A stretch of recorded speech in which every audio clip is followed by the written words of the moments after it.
10 жылдан аса уақыт жырақта жүрген Динара көптің көзінен қысылады.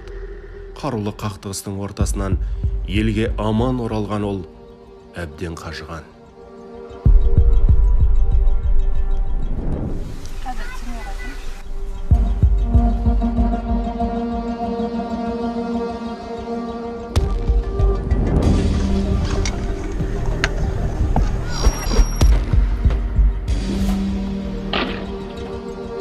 Динара Сириядағы сойқанға қатысқан үшін 12 жылға сотталған Аманжол Жансенгіровтің жұбайы.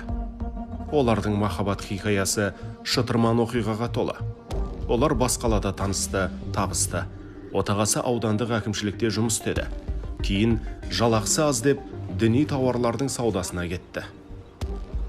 Бұл уақытта Динара бала тәрбиесімен үйде отырды.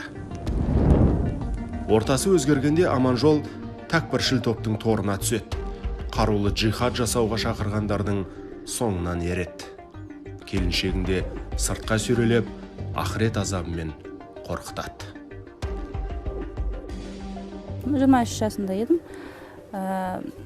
Біз негізінде мен заграничный паспорт алған кезде маған қажылыққа барамыз деді. Мен алып кетті Турцияға жаңағы. Қажылыққа барамыз деді. Сосын уже Турцияда айтты да. Сол кезде мен қарсы болдым. Турциядан неге ғой? Иранға. Ираннан Ауғанстанға. Ауғанстанның Вазиристан аймағында олар Талибан содырларының қатарын толықтырды. Қан сасыған далада өмір сүрді. Аш құрсақ, медициналық қызметке зәру болса да, радикалды идеяның шырмауынан шыға алмады. Аманжол сол жерде әскери дайындықтан өтті.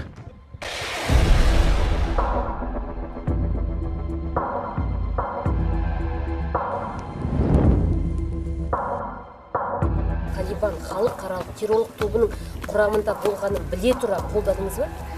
Соғыс жері ғой ол. Мысалға, жау кеп қалса соғысу керек деген сияқты.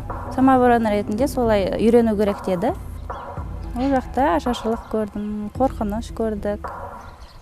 Жаңағыдай адамдар бір-бірінің жаңағыдай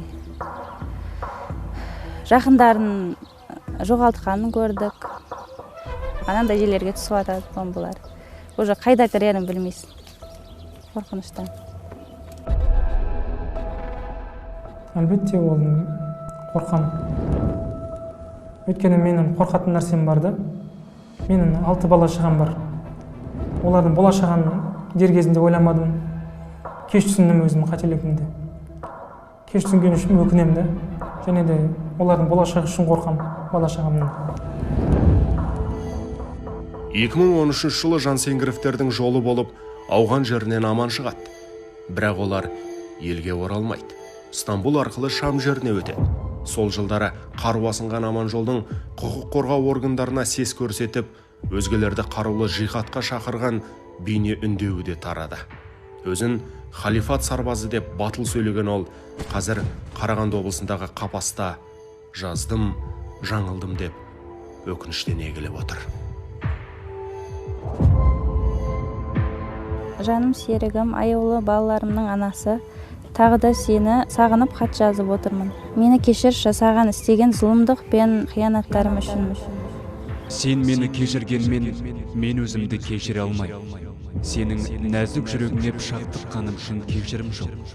Сенде адамды жаралағаным үшін әркез өзімді кінәлаймын. Аманжолдың абақтыға ұзақ мерзімге жолдама алып кеткеніне 1 жылдан асты. Бірақ Динара жолдасымен әлі кездеспепті. Жақын арада кездесе алмайды. Ерлі зайыптылардың арасында 6 бала болғанмен заңды неке жоқ.